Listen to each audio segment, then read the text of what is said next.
The tethered Mantis saddle and Predator platform is the ultimate setup for mobile hunting. So much so that I've actually adopted taking it along with me on my scouting trips so I can go ahead and prep any trees that I see, or if I see sign that I like and I find a good pinch point or whatever the case might be, that I'll actually climb that tree right then and there and kind of prep that tree. And it's not hard to do with how light and mobile their system is. So if you're looking for an elevated hunting system that is light, mobile, customizable with MOLLE attachment systems, and above all else is extremely safe, then you need to check out the tethered Mantis saddle and Predator platform. I took the plunge, of course, last year and have been using the Mantis saddle and the Predator platform ever since and haven't looked back. If you think being more mobile or lighter will help you in the deer woods, then go to tetherednation.com. That's TETHRDNATION.com to learn more about all their products today.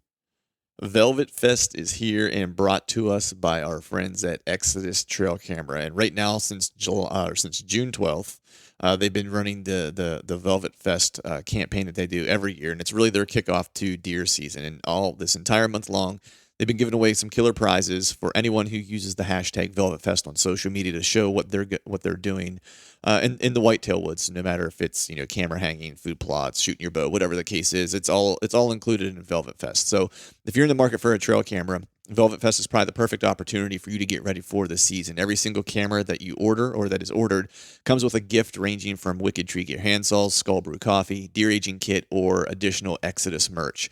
Also, every single camera ordered comes with a random prize card that you'll have to scratch off to reveal the prize. It's kind of like a lotto ticket or a lotto scratch off. I've been told, and I know for a fact, that they have some pretty killer deals, so you won't want to miss out on this. Each week they have a special offer along with a grand prize. So just as a teaser, they've launched or they've delivered a couple of these grand prizes now at this point. So I believe this is the last week. So what we have going on for week 3 and week 4 is a tethered package in week 3. And in week 4 will be the Exodus render package. And if you don't know what the render is, that is their cell camera. So you'll automatically be entered with any purchase on the website for the grand prize that is correlated to the week within the campaign that we're in. There's a lot to this campaign, so you want to just head over to their website, which is Exodus Outdoor Gear or ExodusOutdoorGear.com, and make sure you're on their newsletter because they'll be doing a lot of communication through their newsletter of winners and the various rules and details for this campaign.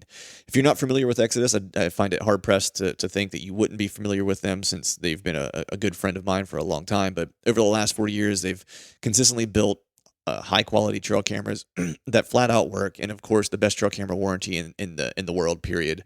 Every single camera is backed by a 5-year warranty and even comes with a theft damage coverage. You heard that right, 5 years, literally half a decade. You'll be covered by the Exodus 5-year warranty, but more than likely you won't need to use it because their cameras are built to last. So be sure to take part in Velvet Fest celebration and tag yourself, or tag Exodus rather, in any of your social posts, and also use the hashtag Velvet Fest because the fellows over at Exodus want to see what you're up to. So check them out at ExodusOutdoorGear.com.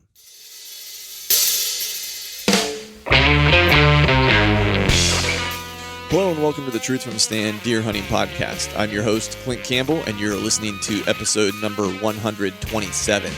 Today I'm joined by Executive Director of the Pennsylvania Game Commission, Brian Burhans. So stay tuned.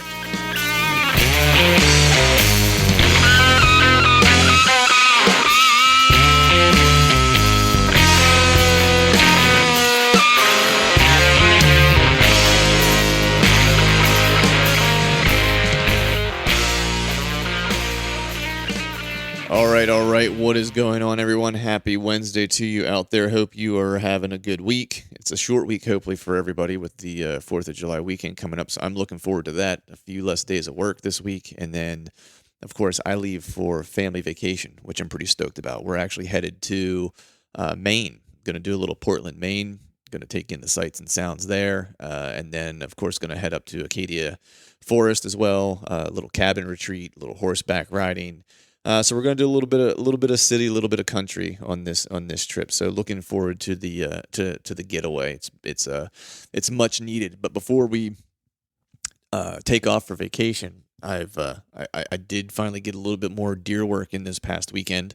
Finally put out a handful of new cams. I think I mentioned there was a piece that was relatively close to my house that I wanted to take a look at that I think it might have some potential. So I went and checked out at least part of that this past weekend. Found some okay stuff, nothing that blew my socks off necessarily, but did put up a camera, and we'll see what that has to hold. There are two more spots that I need to make my way to. I'm not in a big hurry. I've yet to do a camera pull or a camera check at this point, so I may do that on Friday, July 5th, I think, because I'm off the 4th and the 5th before we leave for vacation. I might slide into the first cameras that I had hung, which was right at the end of May, beginning of June. I typically like to let them soak till like roughly August because there's no benefit to checking them now versus checking them in another month because all the deer that are on there now will be there later. But a couple of these pieces are new to me, and I don't want to let them sit and soak for too long, not knowing if I have the cameras placed in the right place, or in the right area to catch the deer that I want to see. So I feel like when the pieces that I'm not familiar with, that this is the first year I'm kind of, working with these pieces, I feel like I need a little bit more early intel. That way I don't waste an entire summer of gathering inventory of a bunch of does if I have the camera placed in the wrong spot just from an inventory perspective. So I'm going to probably do a camera pull on Friday and check. I think there'll be 3 or 4 cameras probably that I'll check that'll all be in a kind of close proximity to one another, and get that done. So looking forward to seeing what we have on camera there. I do, of course, still need to get a camera out in the swamp, which that's kind of a known commodity. So I'm not too chomping at the bit necessarily to get that one in there because I know what's in there. I'm really just going to hang a cam to see if the big deer that was in there last year made it through. Had a I guess a cam picture of him late last year, so he made it through gun season. So as long as he didn't get hit by a car or something of that nature, or the wilderness take him, then he should still be around. So looking forward to hanging that one. Hopefully I don't get into the poison ivy like I did last year, or the poison sumac like I did last year, because that was pretty miserable. So we'll try to avoid that at all costs this year. With being on vacation, I should still be able to put out a podcast next week. I'm going to try to get one edited in advance that I had recorded previously. That way there's no gap in podcasts for you guys if you're doing some traveling over the holiday weekends or the holiday week. Hopefully I'll have some content out there for you to get you through your drive. But with that, we're not going to belabor this up front much more. So this is an additional podcast that my buddy Bo Martonic from East Meets West podcast did together while we were at Muster in the Mountains. We had a chance, of course, the last podcast to sit down and talk with Lantani for a little while. In this one, we spoke with Brian Burhans. He's the executive director of the Pennsylvania Game Commission. And, Bo and I decided to tag team this one as well. Brian has experience across a multitude of states in his biology, history, I guess you could say, or in his career. So he has the advantage of kind of being able to see things from many perspectives and how different states manage their wildlife, how they approach their different rules and regulations. And we talk a fair amount about that. But what we also talk about is just the some of the cultural differences that we have in the hunting community, not just within our own here in Pennsylvania, but how they look in different states and how Pennsylvania stacks up to them in terms of what the similarities are and what some of the differences are. And if you've been paying attention to, social media or the outdoor news at all, if you're from PA, it might not be as important to those of you that aren't from PA, but Pennsylvania has been kind of working toward the opportunity to have Sunday hunting. And recently it passed the Senate, but it passed the Senate in an amended form. And we talk a little bit about that with Brian at the point that during the time that we were having this conversation with Brian, it had yet to make it to the Senate. They felt like there was a good opportunity to. So this is, podcast is just about a week and a half old behind the news that just came out this past week. But what we had anticipated, and you'll hear it on the podcast, is that we had heard that it was likely going to be amended to be 3 specific Sundays. Was going to be the negotiation during the course of the hunting season that we would have the opportunity to hunt. Now, it still has to make it through its final approval, if I'm not mistaken, which I believe it goes to the House next, if I'm not mistaken, if memory serves. So it's not necessarily a locked deal yet.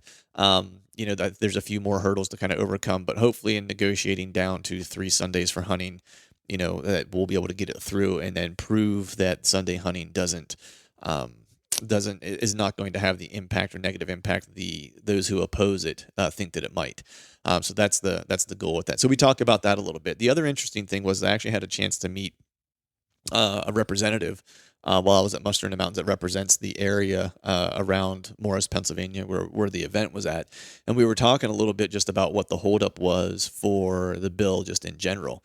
And what a large holdup is. And it makes sense. I mean, there's an argument to be had there. I struggle with the validity of it a little bit.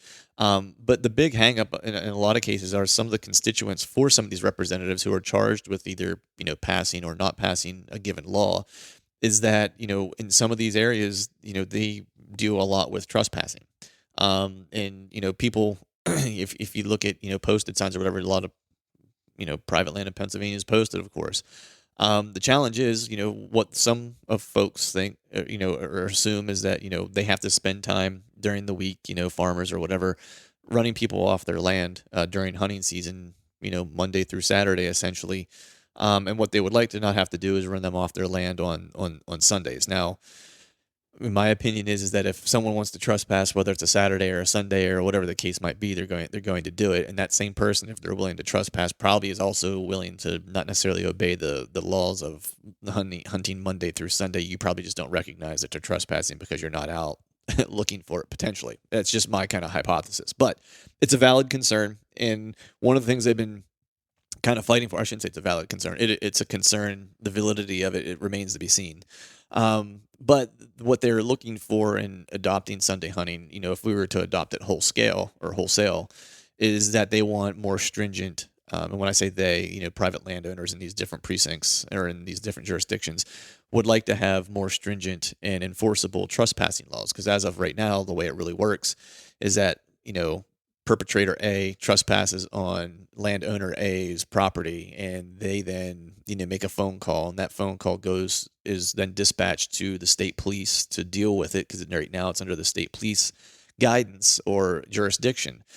And the truth be told, state police, gonna call it what it is, have bigger fish to fry than coming over and talking to Joe the hunter about trespassing on landowner A's property. And so it's just not a priority for them. And also these things become a resourcing issue. Do you have enough state troopers on duty? Is there someone nearby that can take the call? Do they have more pressing priorities to take care of? So really it just kind of gets shuffled away and nothing really ever gets done about it. And the landowners are kind of like, hey, if we have a law that makes, it more punishable to where people feel the pinch if they do trespass, then maybe we'd be interested and be willing to kind of, allow or not be a voice of dissent for Sunday hunting. But right now that's not the case. So one opportunity is to explore putting it in the hands of the Game Commission and the game wardens. But the challenge there is that they're already kind of stretched thin. They already cover huge territories because they're understaffed, under-resourced. And so if you now charge a game commission with all the other things that the game wardens to manage all the things they currently manage, and then you're going to layer this one piece on top of it, which is, an ambiguous thing to try to manage, right? It's hard to charge someone for trespassing. You have to kind of catch them in the act, and then it becomes a he said, she said, because you saw it, but the game commission got called in and they weren't there. So it's really just a challenging, piece of a legal matter to have jurisdiction over, but then not just that, but to enforce it. And it takes time, and everything that takes time takes resources and money, which are always, not necessarily always available at the levels that we would like them to be. And so that really is kind of the challenge, if you will, in getting Sunday hunting past full scale. And that was the conversation that I had with one of the representatives that was visiting the Muster in the Mountains event. So with that, I'm going to go ahead and shut this thing down and get us into the podcast. I hope you enjoy it. A lot of cool information. Really liked having Brian on, and it was also super rad to do two of these podcasts with my buddy Bo Martonic. So without further ado, let's talk to Brian. All right, folks. Welcome back to another episode of this podcast, which is co-branded with my good buddy Bo Martonic of East Meets Words in English are good. East Meets West podcast, and of course Clint here from the Truth from the Stand podcast. Yeah. So Clint, this is good to be on another episode here with you. Kind of going through and co-hosting it, and super excited to have Brian on here today to talk a little bit. I'm super excited to talk about our home state of Pennsylvania. That's right. That's right. We had Land on a little earlier, talked a little bit, probably more nationally. We drilled down into PA just a little bit. But our guest today is Brian Burhans of the Pennsylvania Game Commission, which I've wanted to have someone on from the PA Game Commission for quite some time, considering that I'm from Pennsylvania, grew up hunting Pennsylvania, and that's kind of was my, of course, with our heavy tradition of hunting or whatever, I've always wanted to have someone's perspective from the state level. So appreciate you coming on. Thanks for joining. Oh, thanks for having me. You bet, man. So I think first, before we dive into some of the juicier topics, there's been a lot going on in Pennsylvania with the laws and some adaptations of laws and so forth. So before we kind of jump into all that, if you wouldn't mind, just give us a sense of your background, the role you have with the PA Game Commission, and kind of how you got to that point. Sure, yeah. I'm the executive director for the agency, and as I was growing up as a kid, I'm from Pennsylvania. I always wanted to work for the Pennsylvania Game Commission, and I came up through the ranks. I'm trained as a wildlife biologist, and in my career, I've worked in a number of states as a biologist in Florida and Virginia. Then I moved into nonprofit work with 2 conservation organizations. I was with the National Wild Turkey Federation in South Carolina for about 12 years, and then took over as CEO for the American Chestnut Foundation, which is an organization developing blight-resistant trees to restore to the eastern United States. So, and then I had the opportunity to come back here to Pennsylvania. So it took me a while, but I finally found my way back in, and I got a chance to work with the most amazing state wildlife agency in the country. Yeah, no, that's awesome. That's awesome that you got to have that perspective that's, outside just Pennsylvania too, to kind of see how each, state runs things, and I'm sure helps with your current role. Absolutely. You would think that every state's different, and every state is different, but every state's the same too. But people are people. And, yeah. Right. But it's a great agency, great state. I mean, we are so blessed here in Pennsylvania to have over 6 million acres of land open to public hunting. Pennsylvania Game Commission owns and manages 1.5 million acres of ground that's specifically managed for wildlife as the priority management technique. So we're lucky in Pennsylvania. And having lived in many other states where it's hard to find a place to hunt, Pennsylvania, it's almost like falling off a log. Right. Yeah, there's no shortage of hunting opportunities in PA. I think the misconception a lot of folks have, in Pennsylvania, you'll hear people talk about there's not a lot of hunting. Well, some folks will say that, right? I think those are the folks who maybe are referring to, private access, maybe, right? Because for me, it's like I grew up in what I refer to as Pennsylvania, which is the middle part of the state. And grew up predominantly on private land. We have family-owned farms and stuff like that. So I really never hunted public until I got older. Now we still have those family farms, and I actually gravitate now toward the public just because of all the opportunity that's there. Moved to the eastern part of the state when I grew up in the central and western part of the state. Had no really understanding of the public land opportunities on the eastern part of the state, but now that's really kind of all I hunt. I think I do like maybe 3 hunts a year on our family property, and then 95% of the rest of my hunting in Pennsylvania is public lands. I grew up in southeastern Pennsylvania when I was a kid hunting in the 70s and 80s. You just knocked on doors and you always got some place to hunt. Yeah. And the place I used to walk out my back door and literally deer hunt because I came up as a bow hunter. Today, the landowner won't let you on there, and a lot of the land has been posted. People are kept out. I live in the Harrisburg area now, and for me, it's just a short drive to one of our biggest roadless areas that are state game lands 211, 53,000 acres. And it's just amazing the opportunities. That's just one. There's many more right around there. Well, it's crazy. So I grew up in Elk County, and that's where I currently live. And just in northern PA alone, there's 2 million acres of public land, whether that's, Game Commission managed, or there's state forest, or there's the Allegheny National Forest, all that stuff. It's so many opportunities. And I was talking on the earlier podcast, when I moved to the Pittsburgh area, I didn't realize how lucky I was. I took it all for granted. And and we have all these opportunities. And even down there, I found a bunch of places after you look, but there's just so much, and there's so many different seasons and just places to be able to go. And Pennsylvania's, I feel lucky to, have grown up here and still live here, It's great because, I grew up like Florida, South Carolina, North Carolina, even Virginia. If you were willing to write a check for $1,200, you had a place to hunt, and you had a lot of people hunting on that small little chunk of land. Yeah. Up here, there is some leasing that goes on in the state, but with so much public land, it's really truly God's country up here. I wanted to ask you, given you've had a pretty a diverse background in terms of where you've lived and working in the outdoors, across a bunch of different states. Knowing, and we'll get to some of the policy stuff that's going on in Pennsylvania now, but do you see a similarity between the hunters of those states, or are they different in terms of what they want, right? So Sunday hunting, and we'll get to that, is a big topic in PA. But I'm just curious if, like, the attitudes and maybe even the awareness of what's going on with hunting, public lands, laws that are going to impact them, are they any more or less aware than the folks in PA? And kind of what's their kind of mindset? I think the Pennsylvania hunter seems to be very aware of what's going on. I think there is definitely a cultural difference between the Southeast, where the state has far less hunters, the seasons are far more liberal.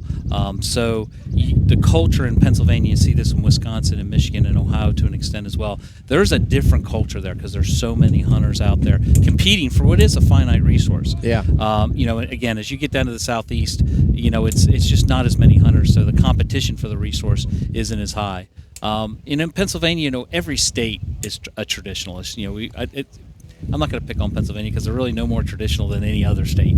But there are some things like Sunday hunting, which is all the other states have been able to shake that off their back and finally unravel that and get rid of it because it's such a detriment to hunting and conservation. Pennsylvania, it's a tough state, because again, the competition for the limited resources that we have, and we have a lot of resources here in the state, and we just didn't do it that way before. And I get communications from hunters all the time, and some of the anecdotal funniest ones are, I don't want another day because I need to rest. Yeah, Well, you don't have to go out and hunt. You don't have to go out and hunt. So, but my buddy Bob, he's going to be out hunting, and he might get my buck. So again, there's a lot of competition in the state. And the Sunday hunting thing is really, I always tell the story. When I'm up talking to people about Sunday hunting, is that I do this for Nolan. Nolan's my 25-year-old son, lives in North Carolina, recently graduated from Western Carolina. And when he was growing up in South Carolina, we had, I worked for a nonprofit, National Wild Turkey Federation. We worked all the time. And when you work, when volunteers work. Right. So, but Sunday after church was our time to go out and go turkey hunting, and we did that. And that's really all the time I had with him. We did a lot of turkey hunting together, but it was Sunday afternoons.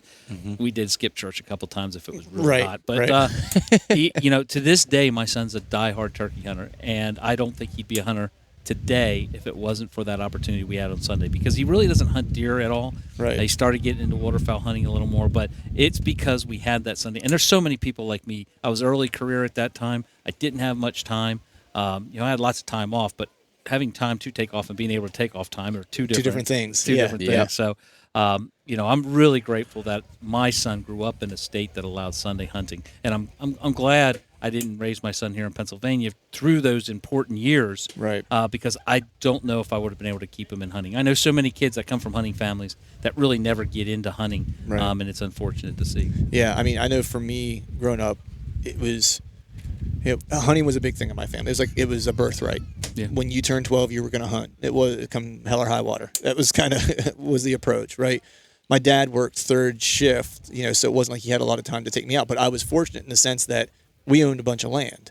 So once I became kind of old enough and he introduced me, I could grab a shotgun and go out and turkey hunt after school in the fall or whatever I wanted to do, and it wasn't a big deal. I think it's super impactful for those folks who don't own land, and it's a I don't want to say a process, but it's an act to get out into the timber, right, and introduce a kid to the timber, or an adult for that matter, right? You touched on something that I want to kind of circle back to, and because I don't think people think about it in this sense. You said, not having Sunday hunting is a detriment to conservation, right? And I think any hunter worth their salt, if they truly care about not just the tradition, but what it means for access to public lands, and what it means for making sure things are properly funded, so you have the type of hunting that you want to have and all those things. I don't think they see the connection between the two sometimes, right? Yeah. So I guess just give me some examples of what you mean by not having Sunday hunting is a detriment to conservation. It lessens our ability. It's one more hurdle we have to cross to be able to introduce and keep people into hunting, trapping, angling. When you look at how conservation was set up in North America, look at Teddy Roosevelt and all these heroes we have of conservation. It was the hunters that actually made that happen. It's not only the license dollars that the hunters provide that supports a big bulk of conservation in the whole continent or in North America, but more important than that, it's the passion. The hunters have always been, it's their passion that has driven their actions to make conservation succeed. It isn't just writing a check. Writing a check isn't going to get you anywhere if nobody cares. Hunters care. They care about the resource. They care about conservation. Yeah. It's that passion that has driven conservation in this country and made it what it is today. I mean, we talk about this North American model of wildlife conservation, and it has several tenets about it. And simply being that, the wildlife belong to the people. The states manage it. We're entrusted to manage it for the people. And we make this available to everybody. You can't own wildlife, and just because you can write a big check, you're the only one that gets to hunt that deer or that elk or that turkey. The wildlife are out for all of us to enjoy, and we need to make sure that we save that heritage for the long term. Yeah, 100%. I couldn't agree more. And we touched on that a little bit with Land when we were talking to him, because it was more about that passion. And I think he put it poetically whenever he was giving his, kind of opening ceremony speech here, that it's about those one-on-one conversations and it's about the communication. And you don't get that if there's not passion. No. Right? And you can't replace that with a check. Yeah. You can't replace that with a land donation. As much as we like land donations, right, for things, whether it's public land donation or like someone, like we have here, someone offering up their farm for an event that's important. But you can't replace that passion and that one-on-one conversation that's had. It comes down to people. Yeah. Yeah, it does. I mean, and to go back a little bit to what you were saying about, like with taking your son out, you only had Sundays. I think of it specifically. I have a younger cousin of mine. He's probably in high school now or middle school, somewhere in there. But we come from a really strong hunting family. But he's in school 5 days a week, and then he has football games on Saturdays. So he looks, and then he can't get out, until the seasons. Maybe he'll get out a couple days a year at most, and he likes it and wants to do it, but it doesn't have those opportunities. And who knows if maybe that, liking it will just turn into, I don't really care about it anymore. And there's, one more person that we lost in the next generation that's going to be, that's, what we're looking for. We need that next generation to keep going up, I mean, what other recreational activity has a day you can't do it? Yeah. I mean, think about it. If you were a golfer and you couldn't or if you couldn't golf on Saturdays, how long would golf courses stay in place? If you were a skier and you could only ski, you couldn't ski on Sunday, how many ski places would close down? Hunting is the same thing. Yeah. So it's, it's not only that, it's about private property landowner rights as well. Right. You pay the taxes on that land, you manage that land, you may farm that land or raise timber on that land, but whatever it is, it's your land, and then somebody's coming in and telling you can't do a recreational activity on a certain day. Right. It defies all common sense. What blows my mind a little bit, right, is that, demographically speaking, right, our hunting group is, if you were to create a bell curve or some type of chart, we would all probably lean more on the right side of the political spectrum, right, to a degree. In that sphere, like, we're more interested in less regulation. Let me kind of manage my own destiny, right? The left side is more about oversight, regulation, and big brothering to a degree. And I'm not going to get political here because I'm not making the argument that one's better than the other. But like, if you just look at it on the surface, those are type two kind of principles of each side, right? And it kind of blows my mind that we don't like regulation on the right whenever it's related to business or almost anything else. But when it comes to hunting, we want the regulation. Yeah. You know what I mean? And to me, that's the part for me that I'm kind of, I don't want to use the word hypocrite because that's a strong word, but it's like, it just doesn't make sense. No. And you look at one of the big arguments you'll hear from some people is, well, we want that day our family can be out and we can feel safe.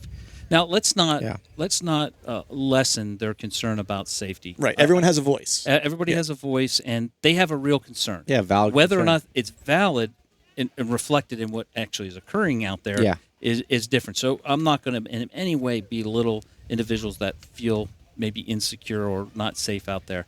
But let's look at some facts and some realities. For example, I hear this from some of the hiking groups all the time. And I'm a backpacker.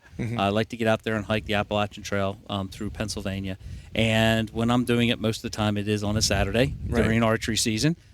Even during muzzleloader season. I'll be out during the hunting season hiking. Do I worry? Absolutely not. Now, I also know the statistics behind hunting incidents. And hunting, I'm far more in any danger of going to the trailhead than I am being in a hunting incident. In fact, we just got through spring turkey season where nobody even wears fluorescent orange, and we didn't have one single incident. So the argument about hunting being dangerous is completely a fallacy. It's not true at all.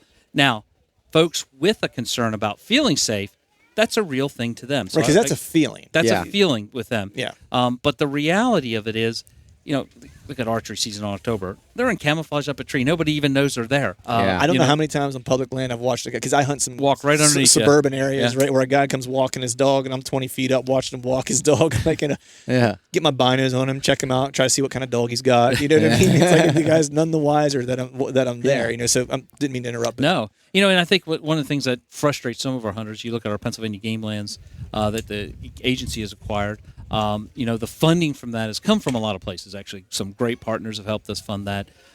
Pittman Robertson, which from the Pittman Robertson Act has helped fund. So that's shooters and hunters that are help funding that. We get land donations, and we have so many great nonprofits here in Pennsylvania that help us acquire these lands. But hunters still have a lot of skin in that game, and they're being told that, well, that day a week you can't even go on game lands. Right. So that's why they're so frustrated with this. And Yeah. again, crippling. We're nationally we're seeing a decline in hunter numbers.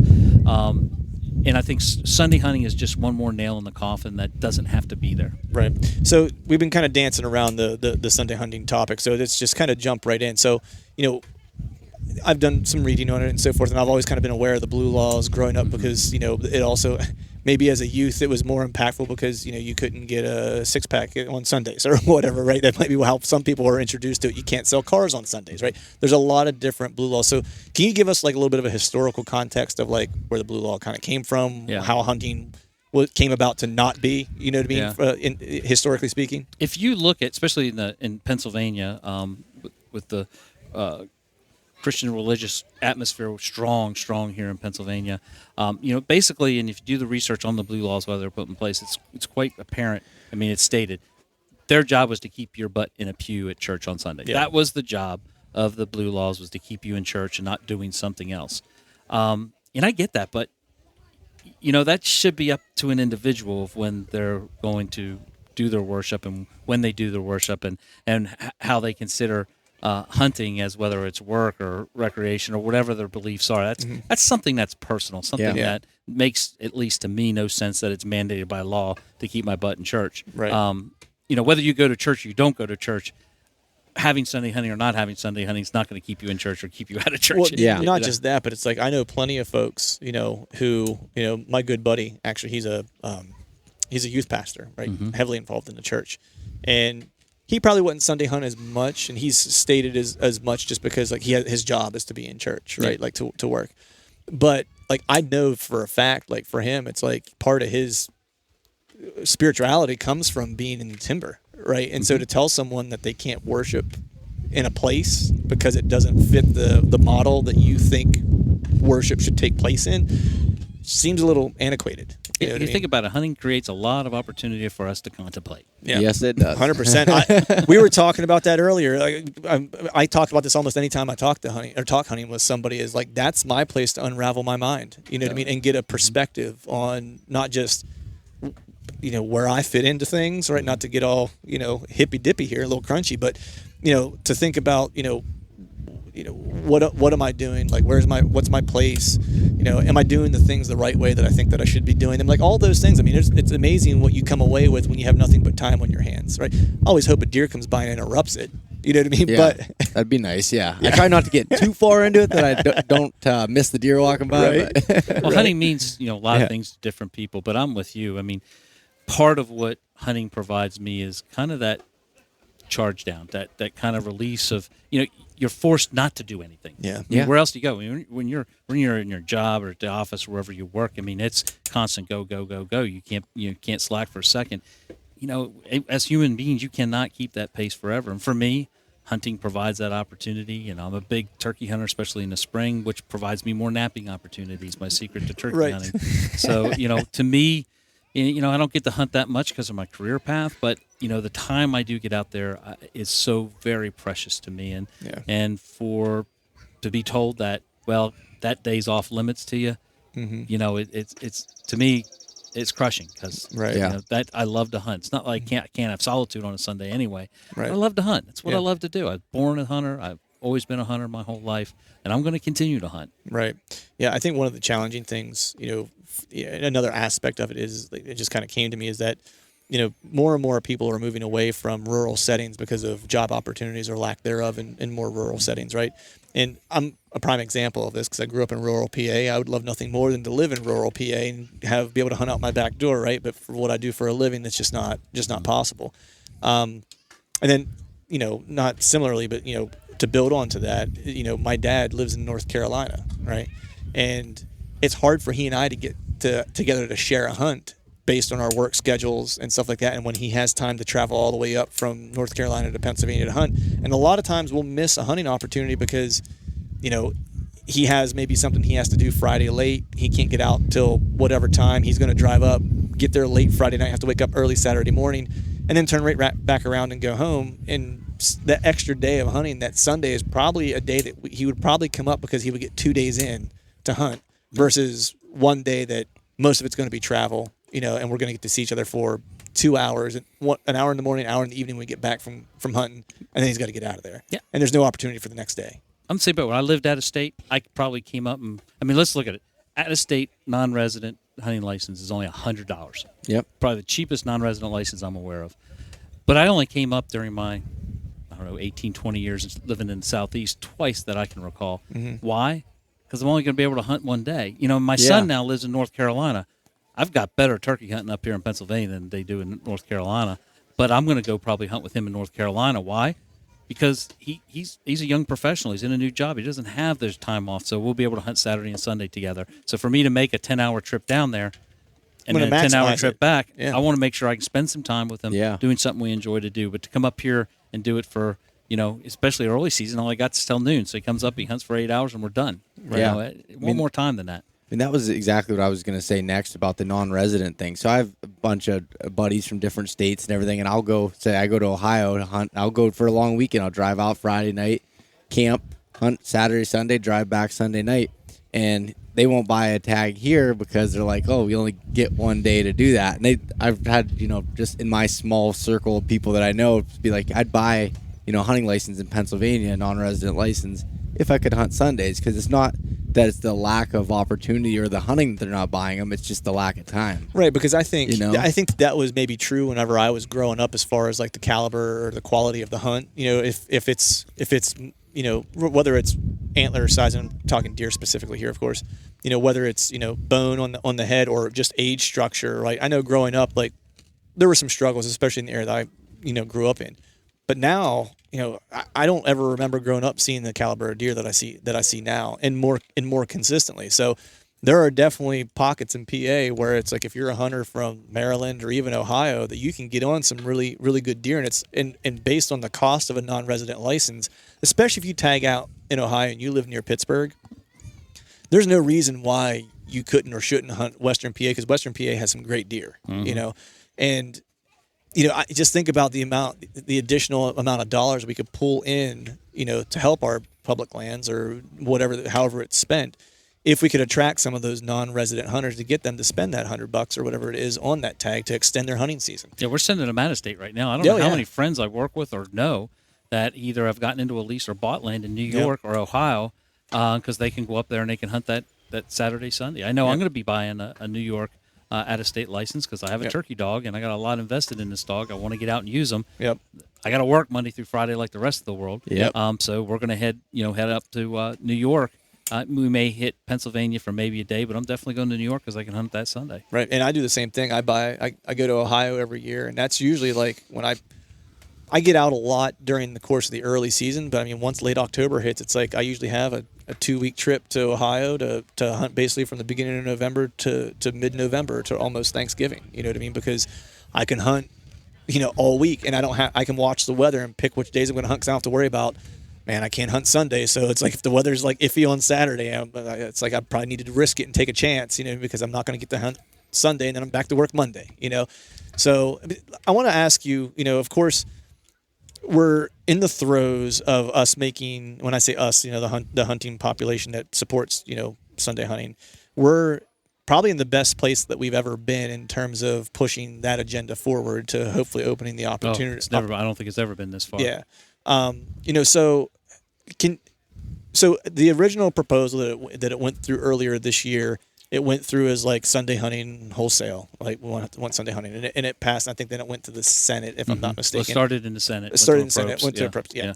And so what has happened now is that they're entertaining it still, but we made some accommodations, which always happens when you go through any type of policy, updates and trying to massage some laws, right?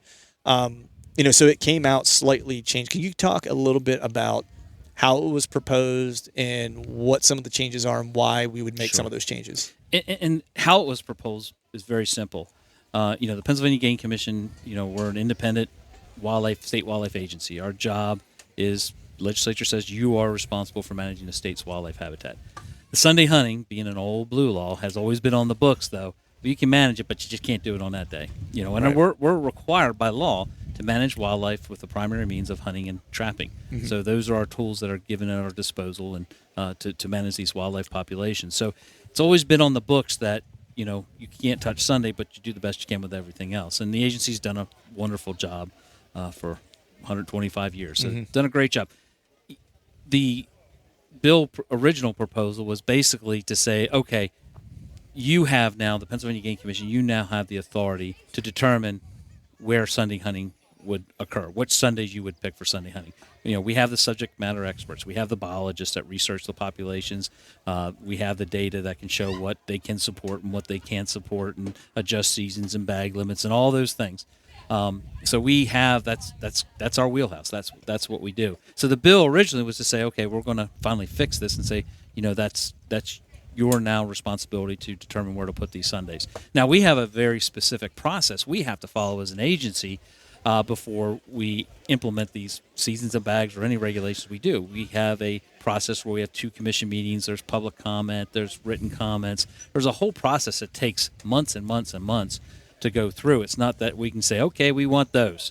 No, we have to go through the process and work through the process. We listen to landowners. We listen to the hunters, the bow hunters, the rifle hunters. They all have their voice. And then our 8-member board of commissioners who are nominated by the governor, they're confirmed by the Senate, but they're the board. So it's different. This is kind of the way wildlife agencies were originally structured, which is the best model for wildlife management, which is these independent agencies. Because then the board can listen to this public input, listen to the scientists, put all this together, and then try to make the best decision they can for the resource and for the hunters and for the people. So that's what the original bill was, to give that authority back to the game, or give it to the Game Commission to go through that regulatory process and make that decision. But wildlife policy is like a sausage grinder. What goes in isn't always what it comes out. Right. So I think, my best guess, my interpretation of what has come out is, this is what we think we can do now, Right. and it is about negotiation, and sometimes it's a step at a time, incremental towards where you want to go. Right. Yeah. And what I had most recently read, was that they're looking at now moving it forward still, but looking at an opportunity to choose 3 days during one of the hunting seasons, during the breadth of the hunting season in PA, and kind of choosing where they want to slot in each one of those 3 days during the course of the year. Which I'm always kind of the mind, like you said, like everything's a negotiation, right? And I know some folks are up in arms about, we shouldn't have to negotiate something like this because it just seems stupid that we don't already Well, it have should be it, based right? on the science. The Right. wildlife science would dictate where this is done. Right, But right. let's not ignore the social and political part of it, because it's equally as important. It's as much as we want to call it dirty baseball or whatever. Like it's something that you have to that exists and you got to work around or work with. And so I've always kind of been of the mind, like, yes, I would like to see it pass through fully and have Sunday hunting across the board like any other state. As you mentioned, you're looking at the data, and we have plenty of analogs across the country, from western states to states that are closer to home that probably look more like us economically and demographically, whether it's, Ohio, West Virginia, New York, whatever, just pick one, right? And we have a good analog that we could kind of look and see, and predict what the outcomes are going to be. But at the same time, I always kind of have the mind, I'm like, if we need to prove it, I have no doubt that we can. And so if you want to just give us 3 days, then give us the 3 days, and we will then prove to you that some of your concerns, while they might be valid because it's your perspective or your perception, right? But we'll kind of deteriorate that perspective, giving us the opportunity to prove you wrong. Yeah, and I think that's the right approach. Yeah. And and again, we've got a wonderful legislature in the state of Pennsylvania that you can't just say, well, it's the legislature doing this. They're really a byproduct of the people. They're listening to their constituents. So it's not that we have crooked politics in Pennsylvania or anything like that, or that this group is bad and this group is good. It's just this is the way the system works, and it doesn't work very fast. And, you look at Washington, D.C. Thank goodness we have gridlock in Washington, D.C. Can you imagine if everything ran at a moment's glance? We'd all be in trouble. So, government does work. It is slow, but it's slow for a reason, and it works better that way when it's like this. So this whole process, although it frustrates us as hunters, it's still not a bad process. And the members of the legislature, they're making tough decisions that impact them and their constituents. So they really have to pay attention to that. Respect what they do and what they bring to this process. But at the end of the day, I'm a believer that eventually here in Pennsylvania we'll eventually have Sunday hunting. Right. Well, it's like, so if you think about it, I do this at work too when I have tasks that I'm working on. Okay, say we have a problem and the end goal is this, but getting the end goal might not be, maybe say it's money or it's time or something that you can't get 100% there, but you can have something that you can put in place that's getting you like 80% of the way there, just not 100. That's one step in the right direction. For me, I'd rather start moving that way rather than it's all or nothing, that type of thing. And that's kind of how I look at this as far as, yes, I want every Sunday, but if they're going to give us that little bit of a start, that's good, and let's keep pushing. Yeah, let's keep pushing. And again, you look at the safety record. We have a hugely successful hunter-trapper safety course here in Pennsylvania. Started in 1960, 61, and it's been. You look at the track record of safety in Pennsylvania, like other states, and it is just phenomenal. It is a safe activity to be involved in, and so safety isn't the issue. And I understand somebody wants to walk. But the bottom line is, Pennsylvania. If for private lands at least, the landowner decides who's on there. Yeah. They can say, no, I don't want anybody hunting on my land. In fact, the agency's offered that we'll provide you no Sunday hunting land signs for your land if that's what you so. Right. But we'll see what happens. I'm hopeful. Yeah, I'm hopeful too, and I think Rome wasn't built in a day. So we just kind of have to keep plugging away toward the end goal. But it was quicker than getting Sunday hunting. It was probably quicker than getting Sunday hunting. I'm not going to argue with you there. So I'm just curious because I think there's a lot of, maybe it's not a myth, but, I'm curious who's historically opposed Sunday hunting, right? Because, there's always interests in politics, as you mentioned, whether it's your constituents, whether it's, private folks, whether it's business groups or whatever the case is. Everyone has an interest in different things. And so one thing I think historically, and Bo, tell me if you've heard anything different growing up in PA too, like I always heard that the Farm Bureau was one of the biggest oppositions to Sunday hunting, on the premise that they're, having the voice of the farmers. And Pennsylvania historically has been a big agricultural state probably until the past maybe 20 years, right?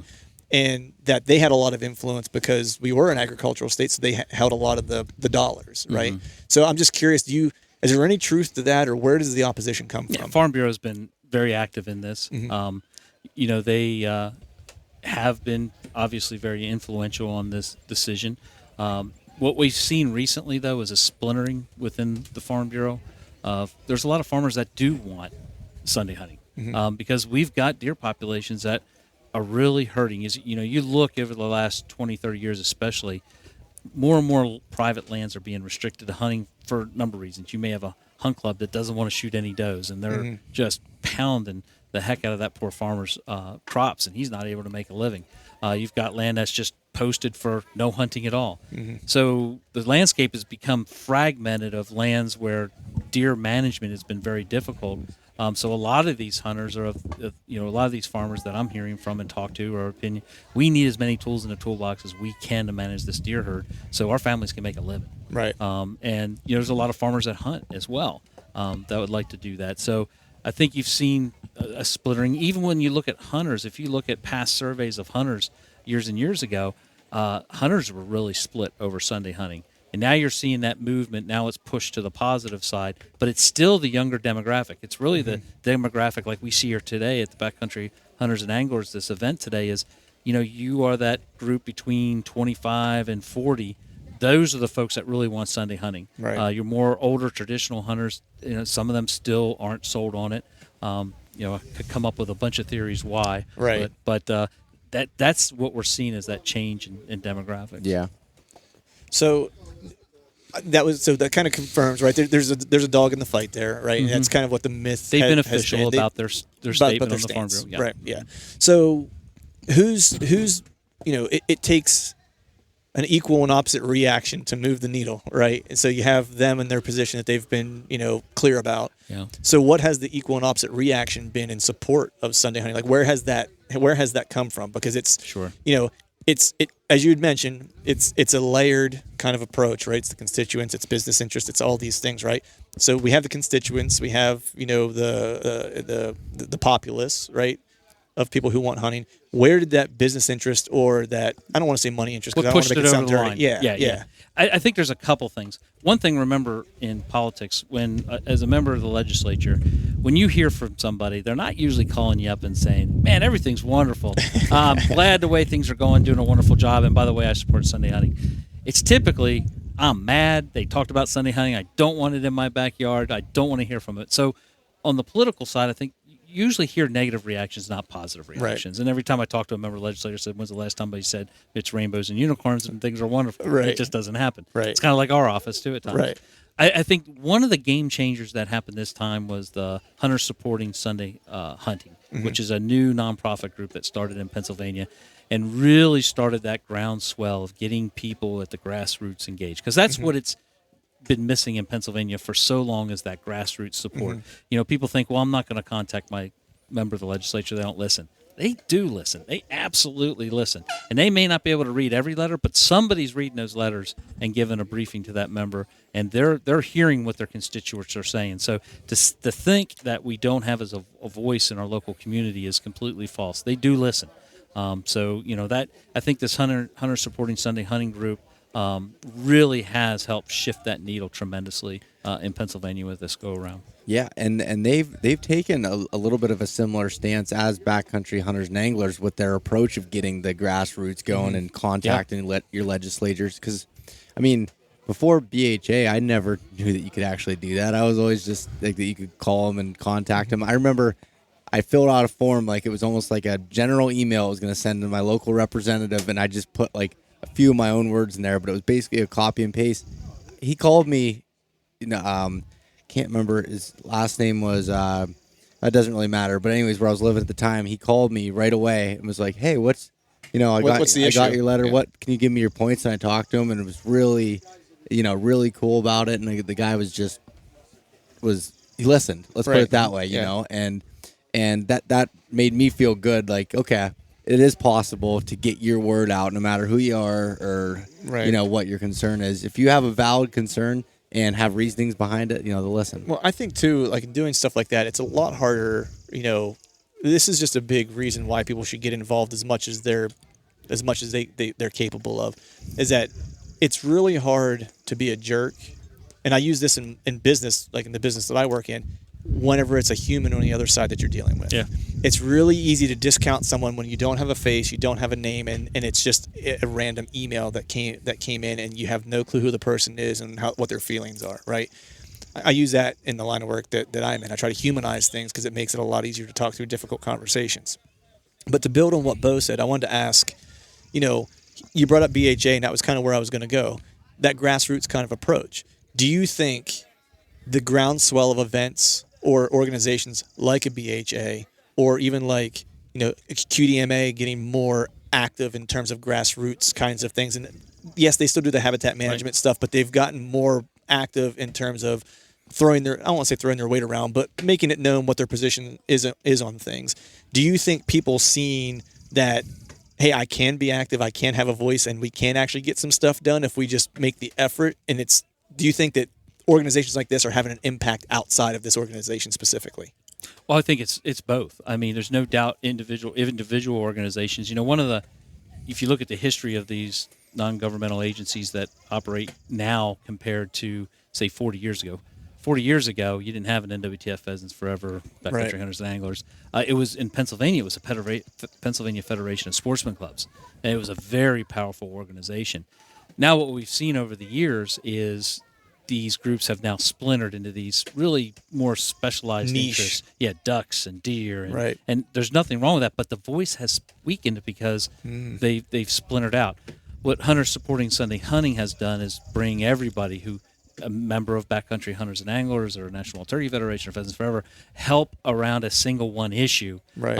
And then those individuals can go back to their organizations with that same message. So I think you got to have both. And I think, I come from the nonprofit world, and I've worked with nonprofit organizations in my professional career my whole life, and I can't overstate the importance of getting involved in a conservation organization and the impact that these organizations are having, because it's big. I mean, it's really big. And I've been following Backcountry Hunters and Anglers for some time because it's just been mind blowing at the growth and what it's really excited many of us about this group is, as I look around this yard, and at you two specifically, you represent the most difficult age demographic to get involved in keeping hunting. Right. You're between 25 and 40. Your early career, things are hard right now, and yet you guys are capturing those people and getting them engaged. And you're talking about hunting in a lot different way. Yeah. And more of an adventure and camaraderie and the scouting and the work that goes into it, about the place you're going and the people you meet. It's not just about sitting by your tree and waiting for a deer to walk by and boom, it's done. 100%. It's you and I. You couldn't have said that any better. Bo and I were just talking about that earlier today. That and we actually talked about it with Land a little bit. Actually, it was off mic, but just it's not about filling a tag anymore, right? And just even Bo and I sitting here doing this podcast together and co-branding it, like there's so much divisiveness in the hunting community at times, right? That I think this newer group of folks, because it's guys like Bo, we have a friend Kevin Vistesen in Michigan.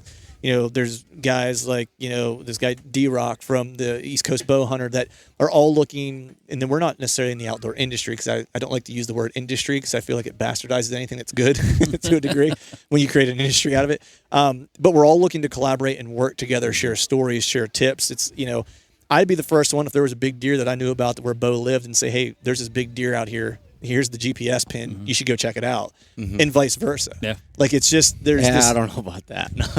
Well, See, as long as I'm not hunting there, It's like, see, my age generation's not like that. You look at the Gen X's up at the baby boomers. You ask any turkey hunter, we always say any good turkey hunter never tells the truth. Share a turkey? Nope, didn't hear a darn thing.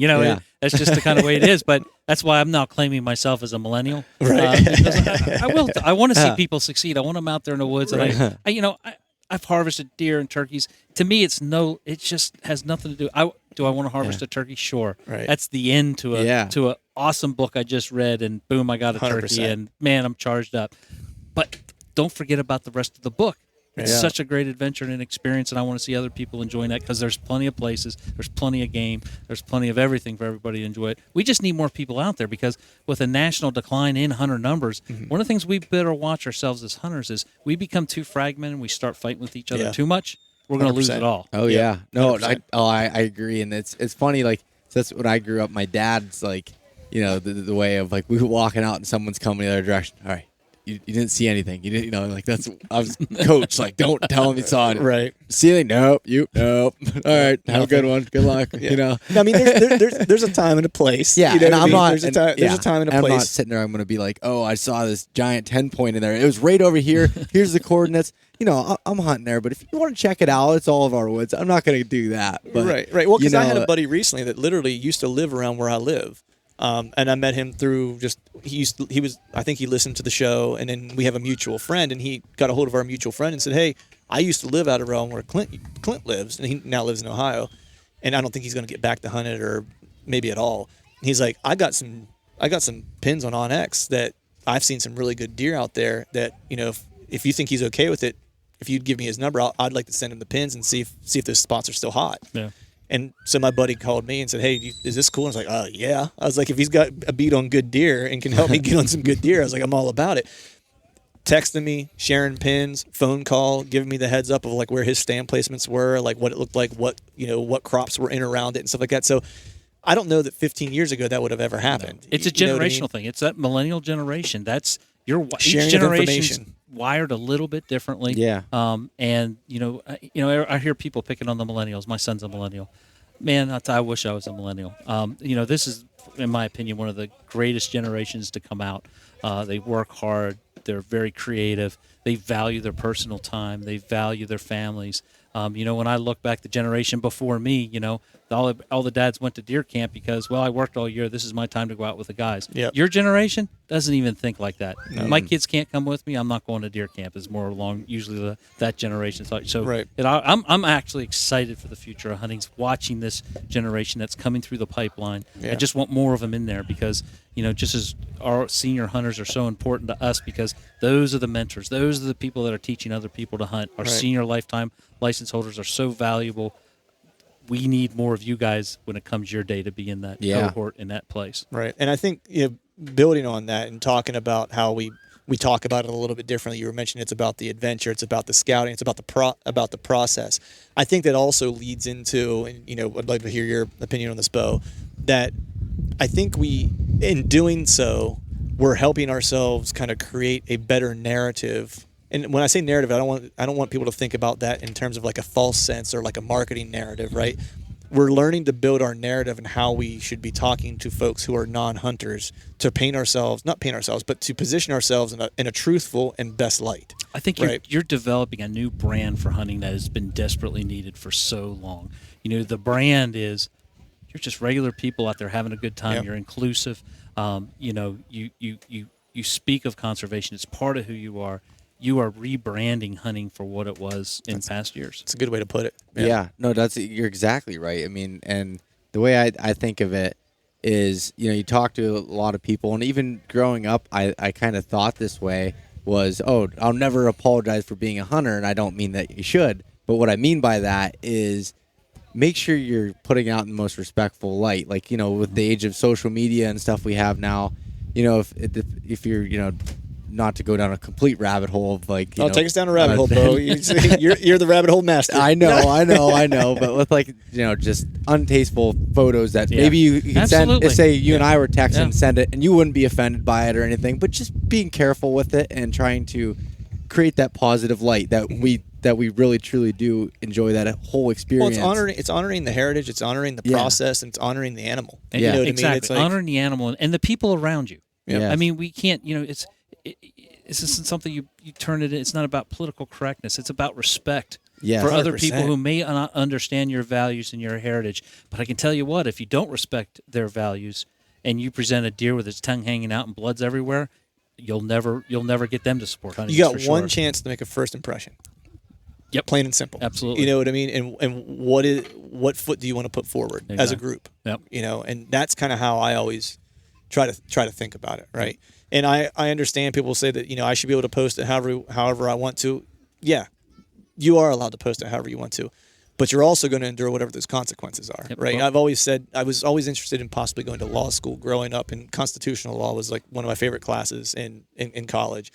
And I loved free speech. Like the First Amendment was, of course, one of my favorite because it was always so misinterpreted, right? Because people assumed that free speech meant that there was no consequence for their speech. It's like, no, it's actually the opposite of that. You're free to say whatever you want and be an idiot if you would like, but there is an equal and opposite consequence for idiocy, and you'll find out what that looks like. You know what I mean? So, so that's kind of how I've always approached it, and I think we're seeing more and more people begin to approach it that way. Absolutely. And I think those, it's not that I want people to fit out right, but I think there's this sense of pressure in some groups of like being able, and I don't want to say fit in, but assimilating to how we need to act, right?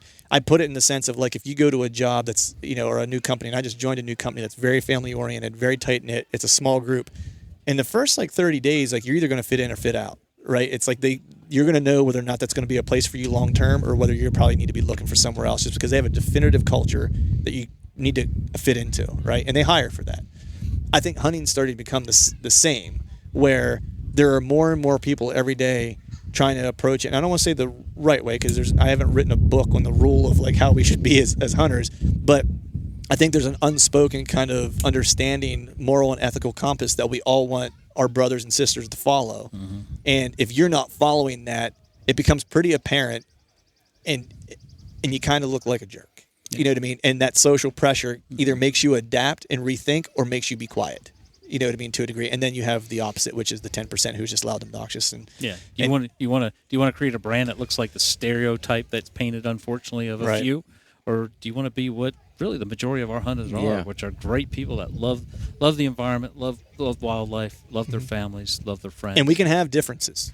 100%. We can all be different. Yeah. You know what I mean? And we don't have to all do it the same No, way. we But if can. it all turkey comes hunting is more fun than deer right, hunting. No, it's just true.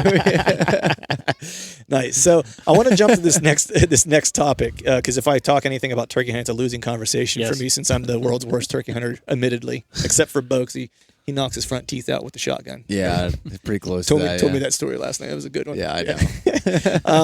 So I want to talk to the other big thing that kind of happened in the state as far as hunting is concerned is hunting season changes, Yes. right? The dates that are Saturday changing. opener. Yeah, Saturday opener for deer season. You would have thought that the world possibly was coming to an end with the firestorm that happened on social media. So if you could just give us a little background about where that came from and how that's kind of changing. Yeah, for several decades now, Monday has always been the opener for our rifle deer season. And deer hunting is an amazing tradition here in Pennsylvania. When I say about traditions, I mean with Pennsylvania. I don't think there's any state that has a stronger deer hunting culture and tradition than Pennsylvania. So one of the challenges that we have in hunting, we've talked about this before, is keeping people involved in hunting and creating more opportunities. Reducing barriers is probably a better way to look at it. And when you look at the numbers, and I look at hunters that come through a pipeline. So you start out in Pennsylvania, maybe you start out, you're 11, you get your hunter safety. Maybe you started as a mentor, but you're 11, you come in and you get your hunter safety course. And I get a big group of potential hunters that come in, and of that big pot of young to-be hunters, a few of them transition and actually purchase a hunting license and actually go hunting. What you end up seeing is right when they hit about those college years, it plummets. Yeah. And then it plummets and it stays down there for quite some time till, really get into the late 40s and 50s. Why is that happening? Well, it makes perfect sense. You go to college, you don't have time to hunt. The only time I haven't hunted in my life, I only did it one semester. It was such a bad semester, I actually grounded myself from hunting because I'm such an addicted hunter. I was afraid I wouldn't get my work done, so I grounded myself. It's the only time in my life I didn't buy a hunting license, and it was just for one spring. But when you look at the Saturday opener, we know that we need that 25 to 35 because right now, okay, you're out of college, you're just starting your career, you don't have any vacation days built up, or if you're working a trade somewhere, maybe in a union, you don't have any seniority, you don't have the time. If you do get time, it's not going to be a weekend, I guarantee you that. Right. So we got these early professionals that are out there and they're working their careers, and they got young families and all the demands that come onto them for their families. And we talked about changes in generations. This generation is very much tied to their families, and that Saturday opener was designed to provide that opportunity, especially for this age, this 25 to 35, 40-year-olds, to give them more opportunity to get out there and at least have a chance to get out there on first day of rifle season. Right. You still have many places in Pennsylvania schools that allow that Monday. So they got the Monday, but now they've got that Saturday. Now, imagine if we were to get Sunday hunting in there. Yeah. Then you talk about what's happened in the decline of hunters going to the north central part of the state. They say, well, there's just not as many deer. Now, there's plenty of deer in north central Pennsylvania. I spend way too much time up there. Some absolutely knock your socks off deer hunting in that part of the state. But at gas being over $3, about $3 a gallon, am I going to go up for one day? Right. I'm not. Not when I've got so much deer where I live in Harrisburg and I've access to Lebanon and all those other counties. I got tons of deer down there. But for me to go up there just for a day, spend all that money on gas just to hunt one day, now I understand the discussions around the tradition because the camps, they meet with another camp and they do those things. I think that's more of a generational change too, in that, I'm a hunter. When I'm going out, I love to see my buddies that belong to the deer camp. I belong to a state lease camp, traditional deer camp. Love getting to see those guys. I see them throughout the year. We have meetings about quarterly. We go up for work days and we do all these things. But when I want to go up there, I want to hunt. Right. I'm not going up there to drink and play cards and tell stories. I'm there because I love to hunt and I want to be out in the woods. Yep. And in fact, what's ironic's not the good word. What's interesting to me about the Saturday opener, just from a personal standpoint, my son, as I mentioned before, we turkey hunted. We didn't get a chance to really do much deer hunting. This Saturday will be the first day he'll be able to ever deer hunt with me. Nice. In his 25 years of life. He lives in North Carolina. He'll be able to come up for Thanksgiving. It's great. We'll probably spend Friday fall turkey hunting. We'll go to camp. We'll go ahead and hunt on Saturday. And then he has time now to get back to North Carolina because he's got a new job with no time off. Yeah. So, No, that's awesome. So that's why it was put in place, and we're going to monitor closely. This was probably the most hotly debated, discussed topic I've ever seen our board members, our commissioners discuss. There was a lot of heartache. There was a lot of review. There was a lot of looking at this. And we're going to be monitoring it very close through survey work. We're going to be surveying to see what impact is this actually having on deer hunting. Because we don't, we understand the folks that say their traditions have been harmed. Some of their traditions are, I went to Ohio and I hunted Saturday and Sunday, and then I come to Pennsylvania on Monday. And I get that. And, I can really sympathize with the out-of-state hunters saying, I get up there and I go for Thanksgiving. I don't have much time to get over there, or I live in Ohio and have Thanksgiving in Ohio. For me to get to Pennsylvania, it's tough. Any change that the agency ever makes helps some people and hurts other people. So we're going to be looking at this very closely. But our commissioners put a whole lot of time to do this, and they wanted to do it for the right reason. I think it's going to be very successful. And in fact, our first 4 days of license sales have been higher than I've ever seen them. Oh, wow. In the last 4 days. Really? That's great. Yeah, I just looked at them first 4 days. Just the general hunting license, which is the one I look at probably the most, is up 25%. Wow. So That's great. Over last year. So why is it that? I'm not going to say it's Saturday Open, or I'm not going to say I don't know. But it could also just be that we've been talking about it a lot. Yeah, right? You know what I mean? It's exactly. like it's getting press, right? People are thinking about hunting again. It's kind of at the forefront of the conversation for people who have any type of hunting interest. Yeah. Go ahead, Bo. I was just gonna say I never used to buy my hunting license right when they first came out. Like I always just waited right before to put the doe tags in. I'd run and hurry up and pick it up because I was running late, And this year, for some reason, I'm like, there was a lot of press on it. And I got emails and game commission and everything. This is going on, and the elk changes that season, which is a whole nother topic. And I was like, I better get my license, So I bought it earlier than I normally would. Right. My tradition is usually the 4th of July is when I go, because I'm usually back home. And so I usually take me and my daughter go to the small hardware store in our hometown while we're visiting family, and we go pick up our hunting license is usually like the tradition. But I wanted to say something about tradition, right? Because I think that we use that word a lot as hunters and as a community. But I think that we sometimes get lost in what it actually means. Tradition doesn't necessarily mean that something stays the same, right? Tradition, like anything else, is meant to evolve. Or does it cover everybody? Traditions are individual. Right. So it's like I think that when we talk about tradition as hunters, like we have to understand that we shouldn't be so selfish as to want to hold it in one place, right? We talk about, I'm a dad, right? So people out there that don't have kids, maybe they won't be able to relate, but looking at Bo with his rut stash, that thing might get you some kids, man. I'm just saying. It's my daughter's getting older. She's 10, right? When I say older, but she's turning into like a little person, like it's like her personality is defined. Like she's got things that are important to her and stuff like that. And as a dad, like I just want to hold her so close and not let her get too far away because I don't want anything to change. I still miss the days, even though there were miserable days when she was little and I was changing her diapers and feeding her and giving her a bath and all that stuff, right? And I couldn't wait until she got old enough to do all those things herself. And everyone out there listening, I promise I'm going to make a hunting point here in a second. But now that she's not asking me to do those things or need those things anymore, I kind of miss it, right? And as she's getting older and I'm getting older and thinking about these things, it's like I recognize that my job has changed. My job has changed from one of like constant care to constant guidance. And I think if we look at hunting that way, that our job is not constant care and holding it in the one place. Our job really as hunters is to provide constant guidance, to always make sure that we are protecting the group as a whole and expanding it as much as we can, so everyone gets to enjoy, or as many people as possible get the opportunity to enjoy the things that we've enjoyed for so long as folks who've hunted since they were kids, right? And so that's kind of how I look at it. It's like, don't try to hold it in one place because it's like trying to hold water. It'll never happen, and you'll end up ruining it for other people and probably for yourself at some point. But just appreciate it, watch it grow, watch it adapt, and be the change that you want to see in it. Because traditions are different from anybody. There's a camp culture in North Central Pennsylvania has a tradition of its own, very unique, and I am part of that culture as well. But there's individual cultures. I know people that they wait for first day of small game. They may go out and hunt pheasants. They get their kids and that's what they do. And traditions change through time. And it was changing in your family dynamics. My son, I couldn't wait till youth spring turkey day. I mean, that was my tradition that we developed.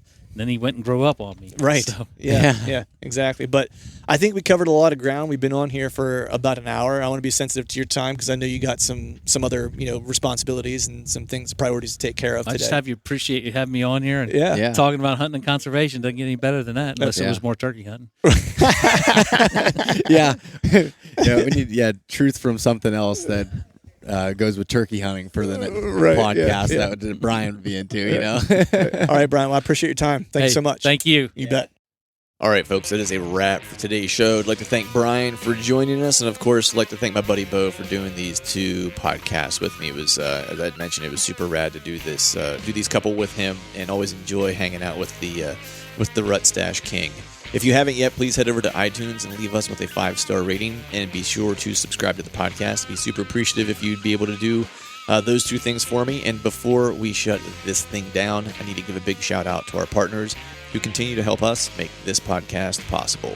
Tethered, Exodus Outdoor Gear, Skull Brew Coffee Company, Obsession Bows, Ramcat Broadheads, Trophy Taker Rests, and Dead Downwind. And until next time, we'll see y'all. Makes me proud, makes me steal. I could show you through the door. I ain't welcome anymore. And long time coming, if it all. It takes a special knowing to colorful. Damaged heads.